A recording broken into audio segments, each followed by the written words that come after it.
Hello everyone and welcome back to ICT channel. तो friends, अगर आप रेगुलर हमारे चैनल को फॉलो करते हैं तो आप ये जानते होंगे कि हमने इंग्लिश स्पीकिंग कोर्स के 15 डेज कवर कर लिए हैं ऑलरेडी। और आज की वीडियो में हम कवर करेंगे 16th डे यानी 16वां दिन। और इस वीडियो में हम जानेंगे प्रश्नवाचक वाक्यों की रचना के बारे में, यानी ऐसे वाक्य जो व्हाट, हु और हाउ आदि से स्टार्ट होते हैं और उन्हें कैसे बनाया जाता है। तो शुरू करने से पहले अगर चैनल पे आप नए हैं और अब तक हमने चैनल को सब्सक्राइब नहीं किया है तो आप जल्दी से चैनल को सब्सक्राइब कर लें और इसके साथ साथ बेल आइकन भी दबाएं, जिससे चैनल पे जब भी वीडियोस अपलोड होंगी आपको उनका इंस्टेंट नोटिफिकेशन मिल जाएगा। Let's start with the video. प्रश्नवाचक वाक्य रचना में व्हाट, हु, हाउ आदि का प्रयोग, बीच में रोमन लिपि की वर्तनी और वर्णों के उच्चारण का प्रसंग आ गया था, जिनका ज्ञान होना हमारे लिए आवश्यक है। अब फिर पीछे जहाँ छोड़ा था वहां से आगे चले। 6 से 8वें दिन में हमने सीखा था कि तीनों कालों और वाक्यों में उपक्रिया या सहायक क्रिया को वाक्य में सबसे पहले लाकर प्रश्नवाचक वाक्य बनाए जा सकते हैं, जैसे डज ही नो,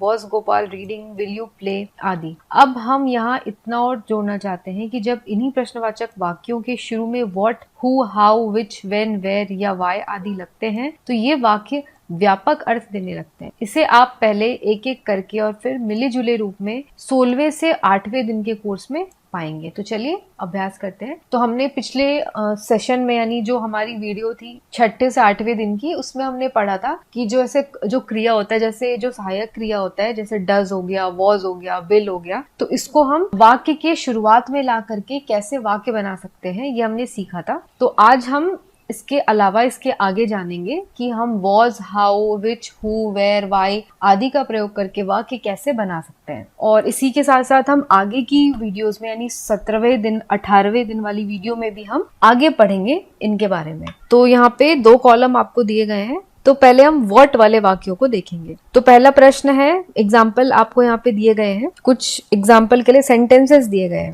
यानी प्रश्न दिए गए हैं और उसके उत्तर दिए गए हैं। तो इन प्रश्नों के, इन एग्जाम्पल्स के आधार पे ही, इसकी सहायता से ही हम ये जानेंगे, हम ये सीखेंगे कि व्हाट का प्रयोग करके हम प्रश्नवाचक वाक्य कैसे बना सकते हैं। तो पहला है, तुम क्या चाहते हो, उत्तर में 1 गिलास दूध। यानी तुम्हें क्या चाहिए, तुम क्या चाहते हो। अगर हम किसी से ऐसे पूछते हैं तो मुझसे कैसे बोलेंगे, हम बोलेंगे व्हाट डू यू वांट, यानी तुम क्या चाहते हो। A glass of milk. फिर तुम क्या लिख रहे हो, what are you writing, a letter. तो यहाँ पे आप देखो, तुम क्या चाहते हो ये एक जनरल सेंटेंस था, यानी तुम क्या चाहते हो, तो हमने बोला व्हाट डू यू वांट। अब यहाँ पे है तुम क्या लिख रहे हो, यानी जब हम किसी से प्रश्न कर रहे हैं, सामने वाले से जब हम ये पूछते हैं तो उस टाइम वो कुछ लिख रहा है, यानी लिखने का काम हो रहा है। तो यहाँ पे इसलिए हमने किया what are you writing, writing यानी काम हो रहा है। ये हमने 6th, 7th और 8th दिन वाली वीडियो में पढ़ा था, जब हमने क्रिया के बारे में पढ़ा था तब हमने ये सीखा था। तो यहाँ पे हम बोलेंगे what are you writing, a letter. फिर है तुम क्या कहना चाहते हो, what do you want to से,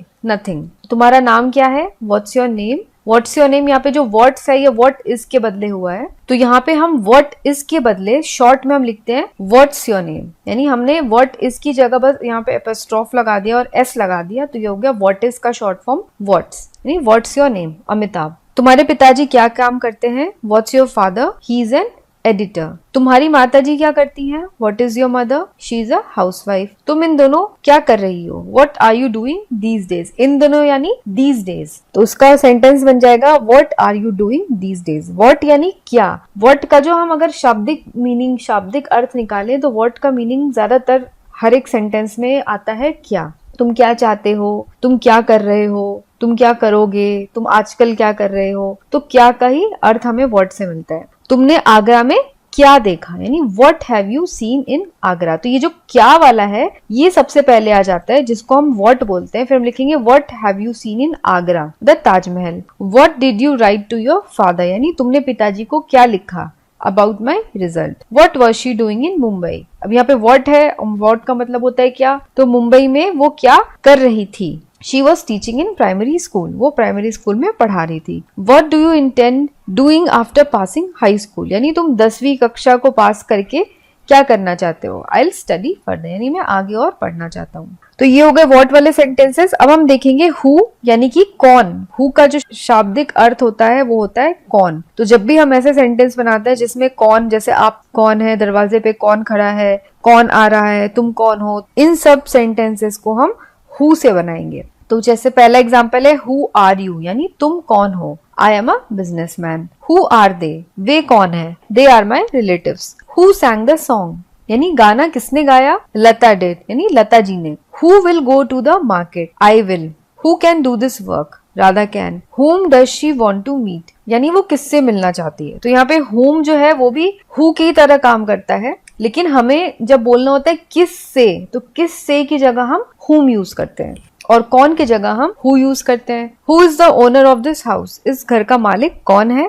My father। अब हम देखेंगे how से शुरू होने वाले sentences. How does he go to the school, वो स्कूल कैसे जाता है। By bus। How is your father, तुम्हारे पिताजी कैसे हैं। He is not well, वो ठीक नहीं है, वो स्वस्थ नहीं है। How did you go to Shimla.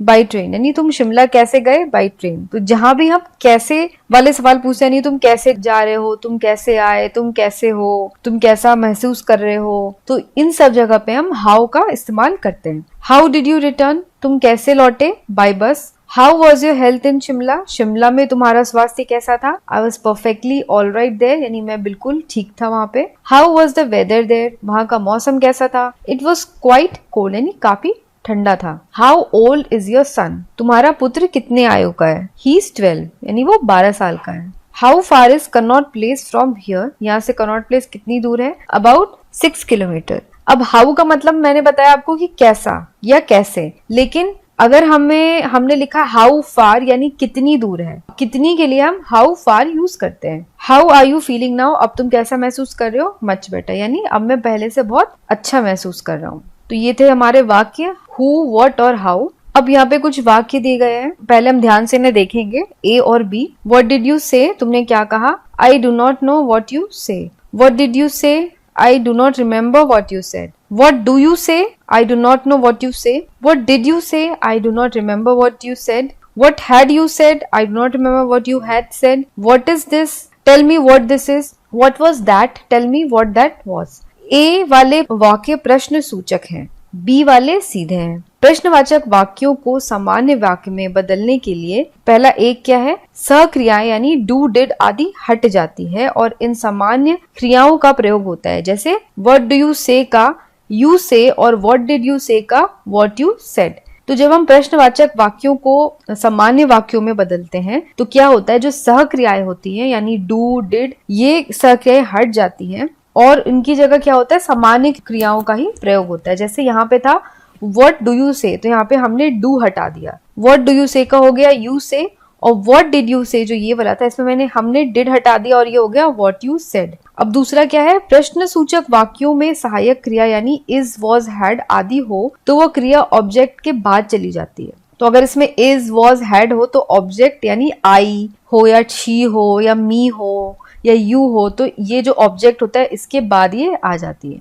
अब अगला है जैसे I do not know who he is, who is he. तो प्रश्नवाचक वाक्यों में साधारण वाक्यों से प्रश्नवाचक वाक्य बनाने का अभ्यास कीजिए और इन्हें ऊंचे स्वर से बोलिए, एक दूसरे को सुनाइए। तो यहाँ पे इस तरीके से आपको एक और एग्जाम्पल दिया गया है जिसमें साधारण वाक्यों को प्रश्नवाचक वाक्यों में कन्वर्ट किया गया है। तो आप ये सारे उदाहरण आपको क्या करने हैं, आपको पढ़ने हैं और जोर से उच्चारण करने हैं, प्रैक्टिस करना है। ऐसा करने से आपको जो प्रश्नवाचक क्रियाओं को कैसे सामान्य बनाते हैं, सामान्य वाक्यों को कैसे प्रश्नवाचक में हम बदलते हैं, ये आपका कंसेप्ट क्लियर हो जाएगा। तो ये थी हमारी आज की वीडियो। आपको आज का ये सेशन कैसा लगा, ये वीडियो कैसी लगी, आप मुझे जरूर बताएं। और अगर आपको ये वीडियो पसंद आई हो तो आप लाइक बटन को जरूर दबाएं और अपने फ्रेंड्स के साथ भी इस वीडियो को अवश्य शेयर करें। तो आज के लिए बस इतना ही। मैं मिलूंगी आपको अगले सेशन के साथ। तब तक के लिए take care and have a nice day.